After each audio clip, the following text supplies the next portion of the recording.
लोकांनी तुमच्यासोबत काही वाईट केलंय का? स्वामींचं हे एक वाक्य नीट ऐका, तुमचं मन नक्की शांत करेल.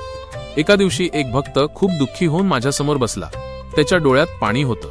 तो मनात म्हणत होता, स्वामी, मी लोकांसाठी इतकं चांगलं केलं, पण त्यांनी माझ्याशी वाईटच केलं. माझं मन खूप दुखावलं आहे.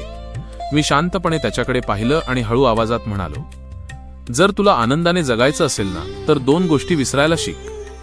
पहिली गोष्ट, तू इतरांसाठी काय चांगलं केलं ते विसर, कारण जे चांगलं कर्म तू करतोस त्याचा हिशोब मी ठेवतो, लोक नाही.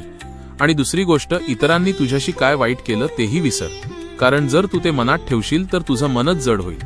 मी त्याला पुढे सांगितलं, बाळा, या जगात प्रत्येक माणूस तुझ्या मनासारखा वागेलच असं नाही, पण तू तुझं चांगुलपण कधी सोडू नकोस.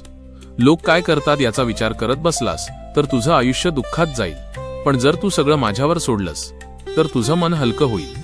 तो भक्त माझे शब्द ऐकून शांत झाला. त्याच्या डोळ्यातलं दुःख हळूहळू कमी झालं. मी शेवटी त्याला एवढंच सांगितलं, तू फक्त चांगलं करत राहा आणि बाकी सगळं माझ्यावर सोड, कारण माझ्या भक्ताच्या प्रत्येक अश्रूचा आणि प्रत्येक चांगल्या कर्माचा हिशोब मी ठेवतो.